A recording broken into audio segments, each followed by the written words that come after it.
आते हैं बड़े क्वेश्चनों की तरफ, जिसमें आपका निम्नलिखित गद्यांश पे आधारित प्रश्नों के उत्तर देने हैं। तो यहाँ पर जो है ये रेखांकित अंक अंश जो है इसकी व्याख्या भी करनी है, सब कुछ इसमें दिया है। सबसे पहले आपको गद्यांश का संदर्भ लिखना है।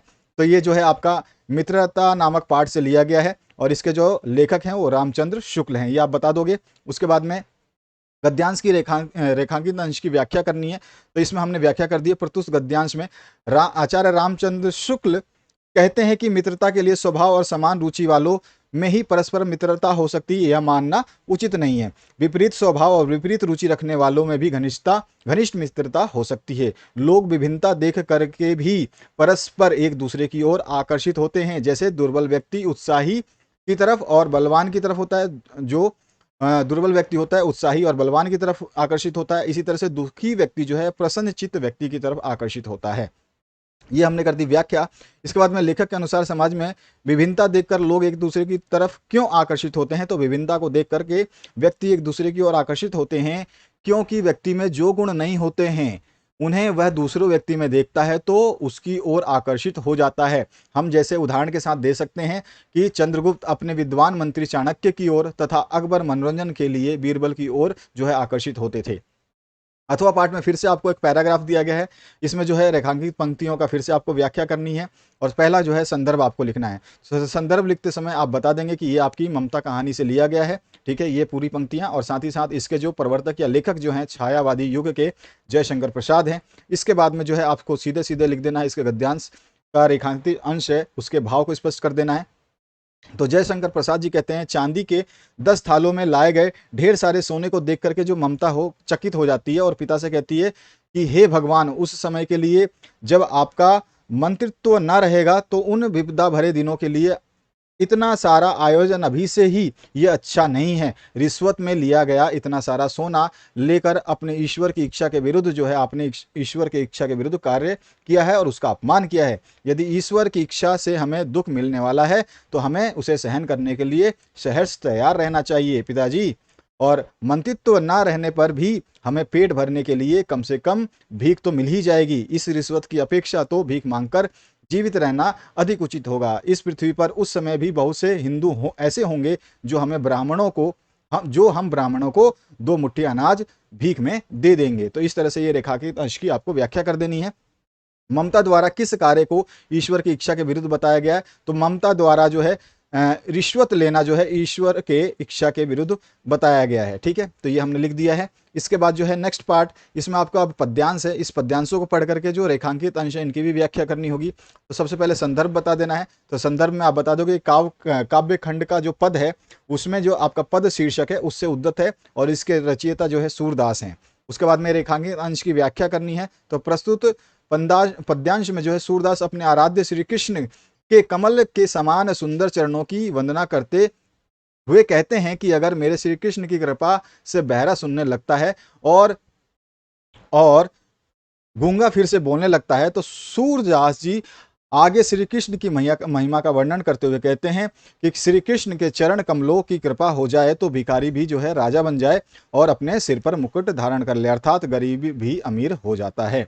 इसके बाद में उपयुक्त पंक्तियों में कौन सा अलंकार है। तो इनकी पंक्तियां जो आपने अभी ऊपर पढ़ी हैं इन पंक्तियों में बहुत सारे अलंकार निहित हैं। पहला जो आपका पुनरुक्ति प्रकाश अलंकार है, अनुप्रास अलंकार भी है और रूपक अलंकार भी यहाँ पे देखने को मिलता है। अथवा पाठ में जो है फिर से आपको एक पद्यांश दिया गया है, इसमें भी रेखांकित अंश है और इस रेखांकित अंश का जो है आपको व्याख्या करनी होगी। सबसे पहले पद्यांश पूछा है, पद्यांश का जो है संदर्भ पूछा है। तो ये हमारी तुलसीदास के द्वारा जो रचित है हमारी कवितावली से जो है हमारे पाठ्य पुस्तक हिंदी के काव्य खंड में वन पथ पर जो है शीर्षक से लिया गया है। और यहाँ पर जो है रेखांकित अंश की व्याख्या हम अगर करते हैं तो उपयुक्त पंक्तियों में तुलसीदास जी कहते हैं, सीता जी के संकेत को समझकर सभी सखियां जो है सीता जी की वो राम के सौंदर्य को एकटक देखती रहती है और अपने नेत्रों का जो है वो लाभ प्राप्त करती हैं। उस समय ऐसा प्रतीत हो रहा होता है जैसे मानो प्रेम के सरोवर में राम रूपी सूर्य का उदय हो गया हो और ग्राम वधुओं के नेत्र रूपी कमल की सुंदर कलियां खिल गई हो। ये है आपके लाइन का अनुवाद। अब इसके बाद में जो है अनुराग तथा तड़ाग तथा मनुमंजल कुंजली, इसमें अलंकार आपको बताना है। तो इसमें देखो आपको 3 अलंकार देखने को मिलेंगे, एक तो रूपक है, एक उत्प्रेक्षा है और एक अनुप्रास अलंकार है। इसके बाद जो है आपका जो रेखांकित लाइन है इसी का जो है पूछा गया है इसमें कौन कौन सा अलंकार निहित है। इसके बाद जो है नेक्स्ट क्वेश्चन, इसमें आपको संस्कृत में जो है पद्यांश दिया गया है, इसको हिंदी में आपको अनुवाद करना है और साथ साथ में इसका संदर्भ भी लिखना है। संदर्भ आप लिख देंगे कि आपका संस्कृत परिचायिका में वाराणसी जो पाठ है आपका उससे लिया गया है, ठीक है, ये चीज़ आप बता देंगे। और उसके बाद में जो है इसमें बता देंगे कि वाराणसी नगरी जो है उसकी शोभा का इसमें वर्णन किया गया है। अनुवाद यह है कि यह नगरी जो है भारतीय संस्कृति और संस्कृत भाषा की केंद्र स्थली है और यहीं से संस्कृत वाणी का और संस्कृत का प्रकाश चारों ओर फैला। मुगल युवराज दारा शिकोह ने यहाँ आकर के भारतीय दर्शन शास्त्रों का अध्ययन किया। यहाँ पर फैला के बाद में यहाँ पे फुल स्टॉप लगा देना, फुल स्टॉप नहीं लगा हुआ है। और अध्ययन किया और वह इस ज्ञान से इतना प्रभावित हुआ कि उसने उपनिषदों का भी अनुवाद जो है फारसी में करा दिया था। तो इस तरह से इसका जो है अनुवाद आपको करना था। इसके अथवा में भी आपको एक अनुवाद करने के लिए दिया गया है और साथ ही साथ इसका जो है आपको एक संदर्भ भी लिखना है। तो ये भारतीय संस्कृति जो है उस पाठ से लिया गया है, संस्कृत का खंड है, ठीक है, हमारे हिंदी पाठ्य पुस्तक है ये। साथ ही साथ इसका अनुवाद अगर हम करते हैं तो मानव जीवन को संवारना संस्कृति है। हमारे पूर्वजों ने मानव जीवन को शुद्ध करने के लिए महान प्रयत्न किए हैं। उन्होंने हमारे जीवन के संस्कारों के लिए जिन आचारों और विचारों को दिखाया है वह सब हमारी संस्कृति है। तो इस तरह से इसका अनुवाद हो जाएगा 3 लाइनों में ही। इसके बाद जो है आपका संस्कृत पद्यांश में से किसी एक का संदर्भ सहित हिंदी में अनुवाद करना है। अब जो है आपको छोटी छोटी कविताएं हैं 2-2 लाइनों की, इनका अनुवाद करना है। तो ये जो 2 लाइन है इसका संदर्भ देख लीजिए। ये हमारा संस्कृत के खंड से जो है यह जीवन सूत्राणी पाठ से जो है लिया गया है। साथ ही साथ इसमें जो है 2 के बीच में अनुवाद हुआ है, 2 के बीच में बात हुई है, जिसमें यक्ष जो है बोलते हैं मनुष्य क्या छोड़कर प्रिय हो जाता है, मनुष्य क्या छोड़कर शोक नहीं करता, मनुष्य क्या छोड़ करके धनवान हो जाता है और मनुष्य क्या छोड़ करके सुखी हो जाता है।